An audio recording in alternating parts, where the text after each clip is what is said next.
tous, on se retrouve aujourd'hui pour une nouvelle vidéo, une vidéo un petit peu spéciale que vous avez été assez nombreuses à me demander. C'était de refaire un peu un bilan de ma vie avec ma liseuse. J'avais déjà fait, je crois, cette vidéo une ou deux fois il y a longtemps, puisque la dernière date de plus de 3 ans maintenant. Et donc aujourd'hui, je vais vous faire un bilan après 7 ans d'utilisation de liseuse. Alors dans cette vidéo, vous n'aurez pas de comparatif poussé de liseuse, pour la simple et bonne raison que j'ai surtout eu des Kobo. On a une Kindle à la maison, donc il y a quelques bricoles où je vais pouvoir comparer, mais c'est pas mon objectif de vous faire un comparatif de liseuse. Il y a de très très bons sites sur internet ou d'articles qui vous font ce genre de choses, et je n'ai pas la prétention de pouvoir faire ce genre d'article, puisque je n'ai pas toutes les liseuses en main. C'est plutôt vous dire comment moi je vis la liseuse, pourquoi j'ai choisi une liseuse, et puis un petit peu les avantages et les inconvénients que j'y vois après quelques années d'utilisation. J'ai acheté ma première liseuse en juin 2014. J'avais en fait dans l'idée de limiter un peu le nombre de livres que je souhaitais prendre en partant en vacances. Toutes les livres addicts savent que partir en vacances et emmener plein de livres prend de la place, bien sûr. Et du coup, ça me trottait un petit peu dans l'idée. J'ai un peu sauté sur cette raison-là pour me prendre une liseuse. Cet objet tout petit. Alors là, je vais vous montrer la dernière que j'ai, mais cet objet tout petit dans lequel on peut emmener 600, 700, 800 livres, quand on en a autant, j'en ai pas autant. Mais voilà, c'était mon point de départ. J'ai pas investi dès le départ dans une liseuse à un prix un peu élevé. J'ai pris le premier prix chez Kobo. J'avais un peu peur, j'avoue, que ça ne me convienne pas en fait, que j'arrive pas à attacher, comme beaucoup d'entre vous, j'imagine. J'étais et je suis toujours attachée à l'objet livre, à l'odeur du papier, à la sensation que ça procure quand on a un livre entre les mains. Donc voilà, j'avais un peu cette crainte-là quand j'ai investi la première fois. Du coup, oui, j'avais pris le premier prix d'entrée chez Kobo.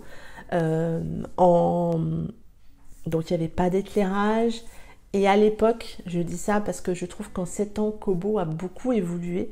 Il y avait pas beaucoup de réactivité. C'était assez long quand on passait d'une page à une autre. Ça a été une grosse évolution sur les suivantes. 1 an après, j'ai eu envie en fait de changer pour investir avec une Kobo avec un rétro-éclairage. Et globalement, là, ça a fini de me convaincre. J'ai eu un plus gros confort de lecture. J'utilise le rétro-éclairage tout le temps, de manière bien évidemment moins intense en journée, mais j'ai tout le temps du rétro-éclairage, ce qui m'avait peut-être un peu manqué sur la première liseuse que j'avais, et cette deuxième liseuse a fini de me convaincre. Deuxième liseuse qui a vécu une perte dans un hôtel, hôtel qui m'a rappelé 3 semaines après pour me dire qu'il l'avait retrouvée glissée entre le lit et le mur. Mais bien évidemment, entre temps, j'en avais acheté une autre. Donc bon, quand j'ai récupéré celle-ci, c'est une copine qui me l'a rachetée. Et puis en 2019, je me suis fait un petit plaisir et je suis passée à la Kobo Format. Donc bon, là vous voyez mon livre en cours. À la Kobo Format, qui est la plus grande en termes d'écran chez Kobo. Ça m'a changé la vie. Il n'y a pas photo entre une petite basique d'entrée de gamme et celle-ci. Là aussi, il y a la possibilité d'avoir... il y a cette apparition des boutons qui est apparue qui vous permettent la navigation, même si vous pouvez aussi appuyer sur l'écran. Bouton qui est aussi disponible sur la version Libra. Je la connais un petit peu puisque ma maman se l'a acheté et j'ai pu, je l'ai mis en route, donc j'ai pu comparer les deux. Mais clairement, je ne regrette pas mon achat. Là, il y a de la taille d'écran. Enfin, il y a de la taille d'écran. On a une liseuse Kindle basique entre le premier prix, comme la première que j'avais acheté en Kobo à la maison. Je l'avais acheté en reconditionné pour les enfants, enfin pour mon fils à l'époque. Ils l'utilisent assez peu tous les deux parce que ils aiment ce contact au papier, ils en ont encore besoin. Je suis pas hyper familière avec l'interface de Kindle. Je pense que ça c'est une question d'habitude.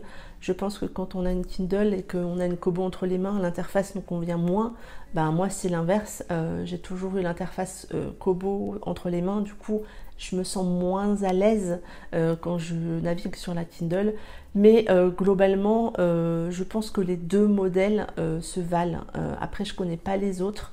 Mais je pense que si vous prenez l'équivalent, que ce soit en Kobo ou en Kindle, ça se vaut. Vraiment, je pense que là-dessus, il n'y a pas photo. J'ai été hyper satisfaite de ma Kobo dès le départ, même si j'avais ce bémol par rapport au temps de réaction. Chose qu'ils ont corrigé aujourd'hui sur la format, mais je pense que ça vient aussi de la version du logiciel qu'il y a derrière. Donc j'imagine que sur un modèle, sur le Libra ou même sur le modèle entrée de gamme, c'est la même chose. Il y a une meilleure réactivité au niveau de l'écran, chose qui au départ me manquait. Et c'est vrai que cette réactivité c'est important parce que quand j'appuie pour tourner la page, j'ai bien envie de pouvoir tourner la page, hein, on est bien d'accord.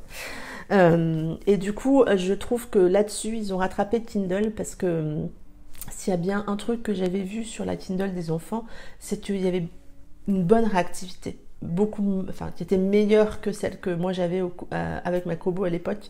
Là maintenant, on est sur le même niveau. Je pense qu'ils ont rattrapé la Kindle là-dessus. Je vais refaire, j'avais déjà fait ça dans la vidéo précédente sur le sujet. Une liseuse n'est pas une tablette, ou plutôt une tablette n'est pas une liseuse. Vous avez un éclairage particulier sur une liseuse que vous n'avez pas sur la tablette et du coup vous vous fatiguez beaucoup plus à lire sur une tablette avec une application Kobo, Kindle ou ce que vous voulez que sur une liseuse.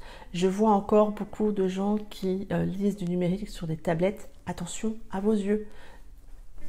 Après, vous faites ce que vous voulez. Moi, je sais que je vois vraiment la différence entre les deux. J'ai un certain âge maintenant, hein, n'est-ce pas?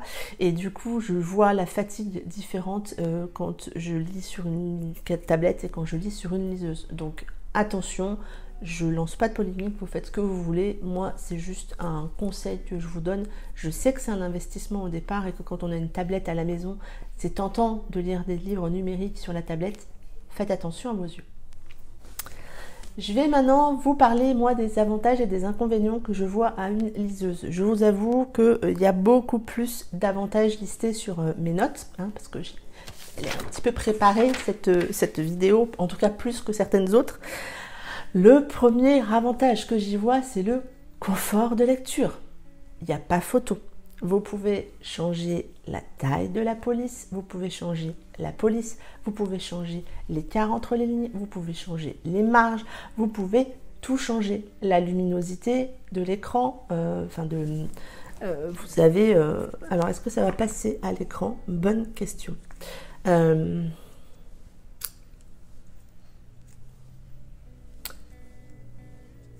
Vous avez donc la possibilité en fait de régler, ça va être pratique, de régler la luminosité. Vous voyez, est-ce qu'on voit la différence à l'écran? Je ne suis pas sûre. Si on la voit un petit peu, mais c'est vrai que voilà, on peut faire ça. Vous avez en tout cas pour celle-ci le choix d'adapter la lumière par rapport à l'environnement. Bref, il y a plein d'avantages. Et un autre avantage, quand je parle de confort de lecture, je parle aussi du fait de pouvoir lire dans n'importe quelle position. Vous pouvez lire sur le ventre, sur le dos, assise. Le livre, la liseuse étant légère, hein, on est là sur...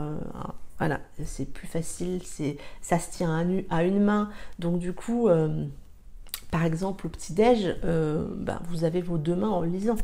Sur un livre classique, il faut tenir le livre pour qu'il reste ouvert, sauf si c'est une grosse pavasse et que du coup, vous en êtes au milieu et qu'en ouvrant le livre, ça tient tout seul. Mais sinon, globalement, voilà, il y a quand même, je trouve là-dessus, beaucoup d'avantages. C'est minime, on est d'accord, mais mis les uns après les autres. L'autre avantage que j'y vois, c'est le gain de place et de poids. Alors, oui, je lis beaucoup de livres. Comme vous le savez, j'achète plus particulièrement mes coups de cœur en papier. Mais du coup, quand on voit que là-dedans, je crois qu'on peut mettre jusqu'à 1000 livres, vous imaginez bien la taille que ça prendrait en vrai. Et puis le poids. Alors là, j'ai une protection, mais sans la protection, elle est encore plus légère. C'est extrêmement léger, moitié des soucis au niveau des épaules. J'ai pas de difficulté avec la liseuse. Je l'ai vu récemment quand je lis des gros livres, c'est moins simple. J'y arrive parce que j'alterne, mais c'est moins simple. Troisième avantage que j'y vois, c'est le coût. Alors on va dire de manière générale. Généralement, pour les romans, en tout cas des maisons d'édition françaises qui mettent en avant des auteurs français, il y a un gros effort, je trouve, par rapport au prix de l'e-book, par rapport au livre papier. Alors oui, c'est un objet dématérialisé, mais vous savez, il y a des livres, vous les lisez, vous passez un bon moment, mais bon, les avoir dans votre bibliothèque, finalement... Et du coup, ben oui, je trouve qu'assez rapidement, le prix de la liseuse, l'achat de la liseuse est assez vite rentabilisé par rapport aux économies que vous pouvez faire. Il y a très souvent des promos sur les e-books, je trouve que là aussi, très souvent, enfin là j'ai en tête par exemple Blackink qui fait très souvent des promos à 1,99 € l'e-book. Franchement, c'est dommage de s'en priver à ce prix-là. Voilà, très rapidement, je trouve qu'on rentabilise notre achat. Autre avantage également, la facilité d'accès.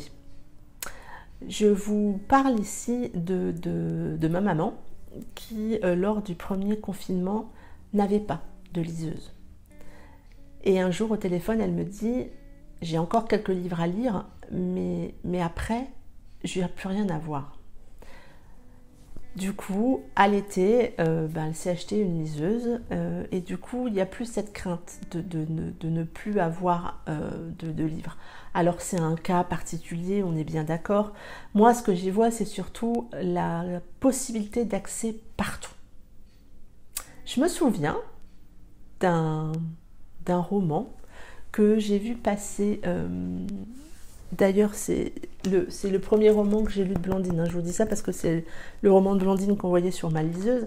J'étais dans un camping et j'ai vu passer son roman Happiness Palace. Et du coup, j'ai fait un partage de connexion entre mon téléphone et ma liseuse. J'ai pu acheter le livre tout de suite. Quand je vous dis partout, là, à ce moment-là, ça n'aurait pas pu être possible. Même en allant dans une librairie, j'aurais peut-être dû le commander, je ne l'aurais pas eu tout de suite. Donc c'est la facilité de disponibilité, je dirais. On est dans cet ensemble de consommation. C'est vrai que quand un livre me fait envie, il me fait envie maintenant. Donc bon, je suis contente de pouvoir potentiellement l'avoir tout de suite grâce à la liseuse. Autre avantage qui, avec le temps, je pense, c'en est un, mais peut-être moins important qu'avant, on ne voit pas la couve. Je lis très rarement dans les transports en commun, mais quand ça m'arrive et que vous avez un livre où malheureusement en romance on a quand même beaucoup de torses, et je trouve que parfois c'est dommage d'avoir tous ces torses, c'est pas toujours, le regard des gens parfois est un petit peu désagréable. Là, vous n'avez pas de possibilité de voir la couverture. Ça marche avec plein d'autres livres. Après tout, moi, j'ai pas envie que les gens sachent ce que je suis en train de lire quand je suis dans les transports en commun. Ça ne les regarde pas, quelle que soit la couverture d'ailleurs. C'est pas juste pour cacher les torses, mais voilà. Globalement, je trouve que voilà, ça reste un des avantages, certes minime, mais c'est un avantage. Autre avantage que... Alors je le vois moins maintenant parce que mes enfants sont plus grands, parce que j'ai d'autres marque-pages, mais on ne perd pas sa page. Avec la liseuse, on ne peut pas perdre sa page. Vous n'avez pas des petites mains qui adorent votre marque-page, qui ouvrent le livre et qui vous l'enlèvent. C'est du vécu. Plus maintenant, mais ça a été du vécu. on perd pas sa page, tout simplement. Donc bon, c'est dommage, on ne peut pas utiliser nos superbes marque-pages, mais globalement, sur une liseuse, on perd pas sa page. Et le dernier avantage que moi j'y vois, et ça je pense que c'est hyper personnel, mais personnellement je lis plus vite quand je lis sur liseuse. Je ne sais pas pourquoi, c'est quelque chose que j'arrive pas forcément à m'expliquer, mais je lis plus vite quand je lis sur liseuse. Donc voilà pour les avantages que moi j'ai identifiés et vus au fil de mon expérience après ces 7 années de liseuse. L'inconvénient, et je pense que c'est l'inconvénient principal, c'est que on a toujours ce manque du contact au papier. J'avoue que il me manque moins aujourd'hui que lors du dernier bilan que vous avez tourné il y a 4 ans, il y a 3 ans, je ne sais plus, ouais, 3 ans. Il me manque moins aujourd'hui parce que j'alterne. Quand j'ai eu la liseuse, j'ai eu tendance à finalement quasiment ne lire plus que sur liseuse. Je lisais, je pense, 90% de mes lectures sur liseuse. Aujourd'hui, je pense que alors c'est pas 1 sur 2, on n'est pas à du 50-50, mais on doit pas être loin quand même. Et du coup, j'ai moins ce manque, je ressens moins ce manque. Alors je l'ai compensé en revenant parfois à des livres. Ça doit pas être du 50-50, hein. Je pense que je lis encore principalement sur la liseuse, peut-être 60-70%, mais je lis plus de papier qu'au tout début où j'ai eu ma liseuse, parce que j'ai eu envie de retourner un peu un retour aux sources. Par exemple, Save the Raven, je l'ai lu en papier et j'ai adoré le lire en papier. Et pourtant, c'est pas écrit si gros que ça, hein, mais voilà, il y a toujours ce manque, mais je le vis mieux maintenant. Voilà.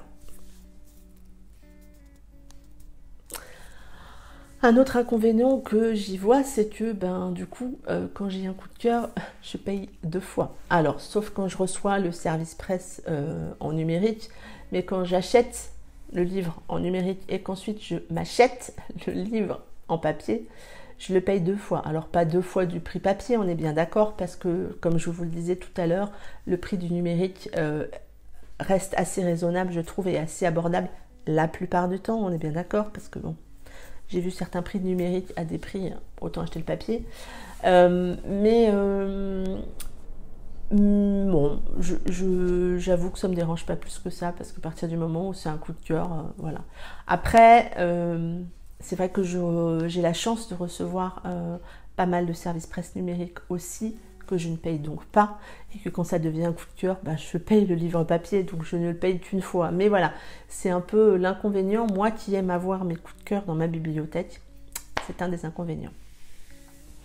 Et le dernier inconvénient que j'y vois, c'est que c'est impossible de prêter un livre numérique. Je ne vais pas prêter ma liseuse, c'est pas mon bien le plus précieux, mais presque. Et je serais perdue si je prêtais ma liseuse pour prêter un roman que j'ai aimé à quelqu'un. Donc c'est un petit bémol. Je sais que certaines bibliothèques proposent du prêt de livres numériques. Du coup, avec un DRM, vous avez une date de fin, et après cette date, vous ne pouvez plus ouvrir le livre. C'est également le cas, je crois, quand vous avez, avec certaines maisons d'édition sur NetGalley, vous avez une date maximum, et après le livre, vous ne pouvez plus l'ouvrir. Est-ce qu'on pourrait avoir ce genre de choses entre particuliers? Ça me semble assez compliqué quand même. Mais voilà, je sais qu'on commence doucement à pouvoir avoir dans des bibliothèques municipales des prêts de livres numériques. Ma maman le fait, donc voilà. Moi, je n'ai pas pour le moment demandé d'accès à la bibliothèque, parce que je n'y trouve pas forcément ce qui me convient. Mais peut-être que ça serait une solution. Mais en tout cas, voilà, on ne peut pas prêter à sa copine le livre qu'on vient de lire et qu'on a aimé, et voilà. Mais bon, c'est compensé par tous les avantages dont je vous ai parlé avant. Donc voilà, je ne sais pas si vous avez d'autres questions. Ne me posez pas question quelle est la meilleure liseuse selon moi. Comme je vous le disais, je ne fais pas ici de comparatif entre les liseuses, c'est plus mon expérience, mon retour d'expérience avec ma liseuse. Mais si vous avez d'autres questions, je sais que beaucoup de gens se posent et ça je peux en parler si beaucoup de gens se posent la question en Kobo, comment on achète des livres sur Amazon. En effet, certains auteurs, particulièrement les auteurs auto-édités, sont sur Amazon et pas ailleurs. Personnellement, j'achète sur Amazon et soit sous preuve d'achat, je contacte l'auteur et je demande à avoir un autre format, soit je me débrouille pour avec Calibre, vous avez la possibilité de... Comment dire? Je vais y arriver, hein. Vous avez la possibilité de transformer, je sais pas si c'est transformer le livre du format Amazon en format e-book. Moi personnellement j'y arrive, j'ai pas trop de soucis avec ça. Il y en a eu quelques-uns où il y a eu un souci, mais globalement maintenant ça se passe pas trop mal. Donc je suis pas trop gênée avec ça. Vous avez quand même beaucoup d'auteurs auto-édités qui acceptent sous preuve d'achat de vous fournir un autre format. Osez aller leur demander parce qu'ils acceptent souvent volontiers de vous fournir un autre format et voilà. Donc voilà, mais n'hésitez pas si vous avez des questions à me les poser sous la vidéo. J'essaierai de vous répondre avec l'expérience que moi j'ai par rapport à ma liseuse. Je me ferai un plaisir de vous répondre. En attendant, je vous souhaite de très très belles lectures sur votre liseuse ou en roman papier, au choix. Et surtout, prenez soin de vous. Je vous dis à très bientôt pour une prochaine vidéo. Bye bye!